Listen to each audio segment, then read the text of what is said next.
Paris, 1925. La ville lumière scintille de l'énergie des années folles. Le jazz résonne dans les cafés, les artistes repoussent les limites et une effervescence palpable envahit les rues. C'est dans ce contexte d'optimisme et d'insouciance qu'un homme audacieux, Victor Lustig, va réaliser un coup d'éclat qui marquera l'histoire. Imaginez un instant. La Tour Eiffel, symbole de Paris et de la France, vendue à un ferrailleur. Cette histoire incroyable, digne des plus grands romans d'aventure, est bien réelle. Elle nous plonge au cœur d'une époque fascinante où tout semblait possible. Préparez-vous à découvrir comment un homme rusé et charismatique a réussi à tromper le monde entier. Après la Première Guerre mondiale, Paris renaît de ses cendres. Une nouvelle ère s'ouvre, marquée par un vent de liberté et de modernité. Les années folles, c'est l'époque du Charleston, des robes à franges et des artistes avant-gardistes comme Picasso et Cocteau. L'euphorie est palpable, l'argent coule à flot et la fête bat son plein.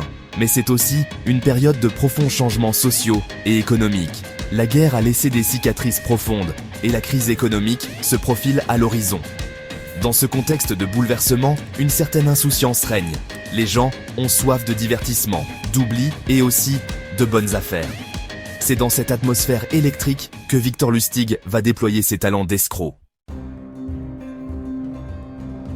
Qui est donc ce mystérieux Victor Lustig? Un nom qui résonne comme une énigme dans l'histoire de l'escroquerie mondiale.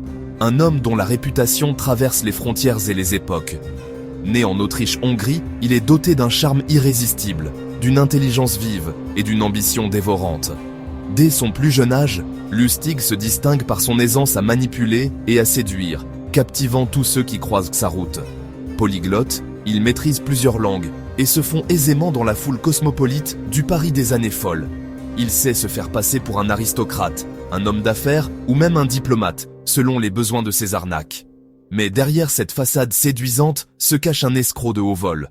Son regard perçant et son sourire énigmatique dissimulent un esprit calculateur, toujours à l'affût de la prochaine opportunité. Avant son coup d'éclat avec la Tour Eiffel, Lustig a déjà à son actif une longue liste d'arnaques, toutes plus audacieuses les unes que les autres.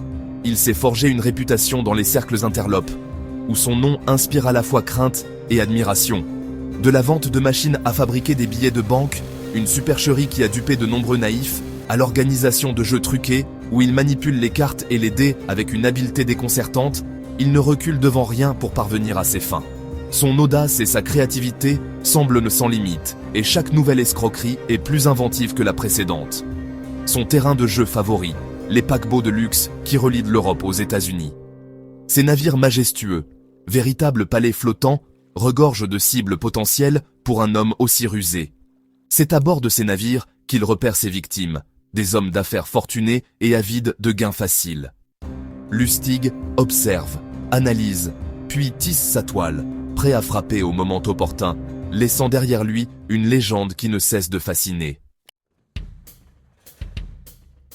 C'est en feuilletant un vieux journal parisien, dans le tumulte des années 1920, que Victor Lustig tombe sur un article qui va tout changer.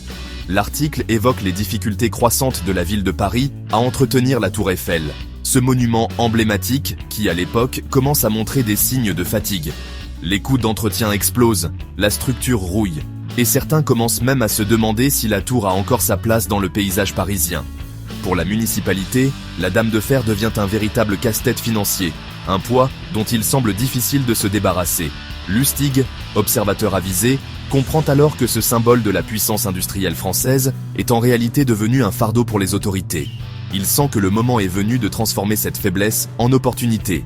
Il se dit que c'est vraiment le moment ou jamais de profiter de la situation, d'imaginer une arnaque à la hauteur de son génie. Lustig élabore alors un plan audacieux. Il va se faire passer pour un haut fonctionnaire du gouvernement français, chargé d'une mission secrète et délicate.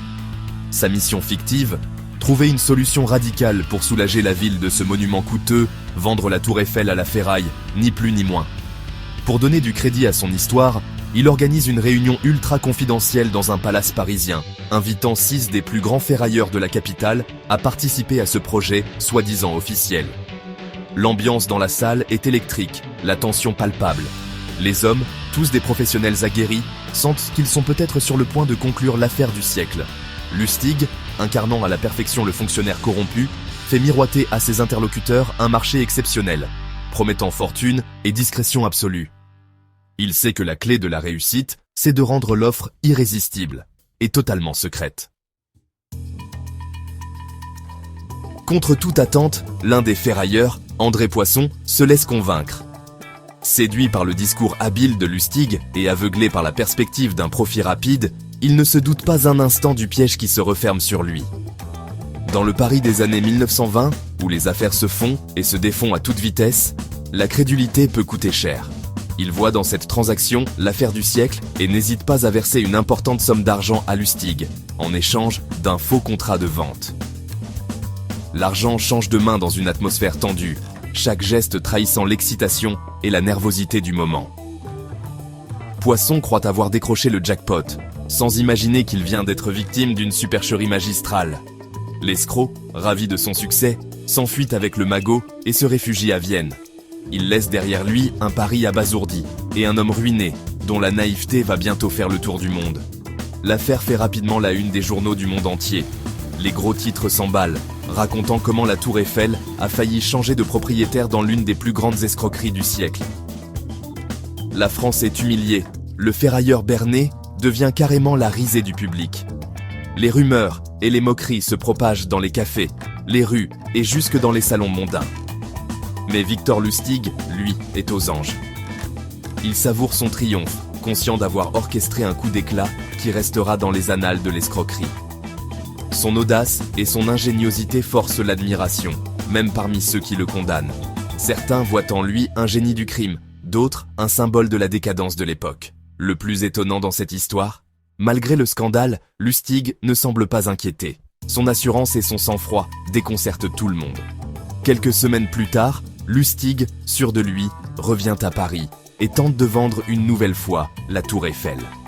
L'audace de l'escroc n'a décidément aucune limite, et son histoire continue de fasciner encore aujourd'hui. L'histoire rocambolesque de Victor Lustig et de la Tour Eiffel nous interroge sur la crédulité humaine et le pouvoir de la manipulation. Comment un homme seul a-t-il pu tromper des entrepreneurs aguerris et berner le monde entier ? L'audace de Lustig, son sens du spectacle et sa capacité à cerner les faiblesses de ses victimes expliquent en partie son succès. Et vous, franchement, auriez-vous succombé au charme et aux promesses de Victor Lustig ? Auriez-vous été prêt à acheter la Tour Eiffel ? L'histoire ne le dit pas, mais une chose est certaine, l'arnaque de la Tour Eiffel reste gravée dans les mémoires comme un exploit hors du commun, un symbole de l'esprit frondeur et irrévérencieux des années folles.